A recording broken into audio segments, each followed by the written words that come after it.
The Simply Home community is a group of 3 tiny homes built in the yard of a larger home in northeast Portland, Oregon. There are 7 residents: Tony, Aline, Lindsay, Jake, Karen, Aisha, and Lena. The youngest resident is 25 and the oldest is 51. They have a wide range of occupations, including teachers, healthcare practitioners, designers, builders, and consultants. Each was drawn to the tiny home movement for different reasons, including the desire to live simpler, financial reasons, and a desire to reduce their environmental impact. The residents all knew each other through the tiny home community before moving to this property together in November 2014. Although they aren't all designers or builders, they each built their own homes, some with help from others they now live with.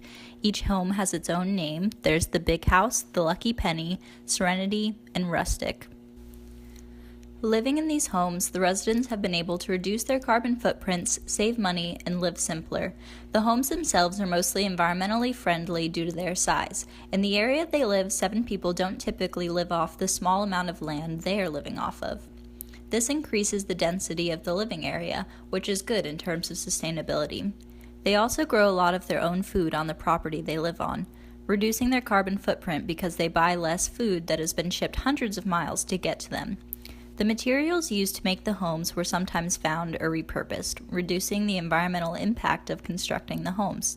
Some of the homes even have composting toilets. There is a bike shed on the property because every resident has a bike and uses it whenever feasible as their main mode of transportation. Luckily, the area they are located is very bike-friendly.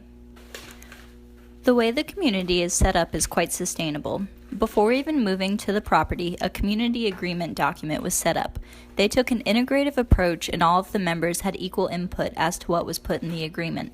It was created over the period of 6+ months while they were searching for a place to set up. They tried to think of every possible thing that could cause conflict and figure out a solution they could all agree to. This includes things such as management of their garden, use of the big house, and how bills will be paid. The input of every member into this agreement is why all of these people living together works out so well. The way they plan their meals is also done in an integrative manner. Each of the 7 residents cooks dinner 1 night a week, so everyone gets a hot meal every night of the week, but only has to cook once. They buy a lot of communal food in bulk. This costs each of them only about $35 to $50 a month. They also grow a lot of food in their gardens. One resident said one summer she only ate from what was grown in the garden and purchased communally, and was able to not spend any other money on food.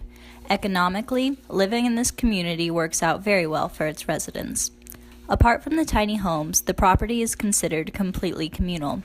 They try to all get together and do yard work and garden maintenance on Sundays. Relying on each other the way they do relieves a lot of the economical, physical, and emotional burdens of a traditional, individualized lifestyle. This has increased their emotional well-being because they are often interacting and connecting with each other.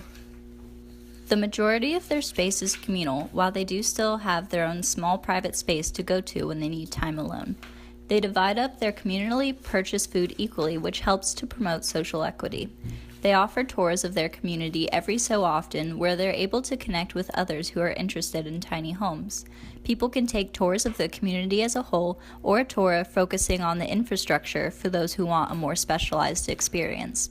If people have interest in any of the 1 homes in particular, they can take an individual tour where they can learn even more about the details of its construction and operation. The residents have made comments about how their community is never finished and how they are always learning from others, both within their community and those who come to visit or stay for short periods of time. This atmosphere of learning also increases their emotional well-being. I think that something they could do to further increase the social and cultural sustainability of this community would be to invite others to join them for dinner in the same manner they invite people for tours. People could help pay for the meal and enjoy an evening of learning about tiny homes and unconventional ways to reduce your carbon footprint. The fence in their backyard is open to their neighbors, who joke about putting in an easy access gate once a hot tub is installed.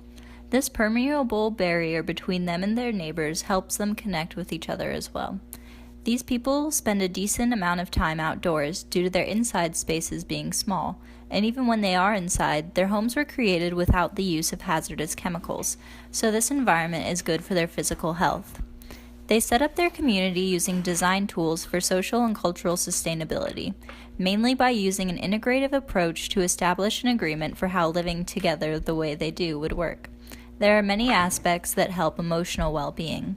I think that the only thing lacking is that it is only a community of 7 people, but this restriction is due to the amount of space they have available. I think what they do with the tours to try and reach out to others who are interested is a very good tool for promoting sustainability. At its heart, it uses storytelling because the people are sharing their experiences and they are doing it in a positive way that could help others incorporate more aspects of sustainability into their lives. This could even be something small, such as not having so many unnecessary material items, being friendly and taking the time to talk with your neighbors, or growing your own food on your property.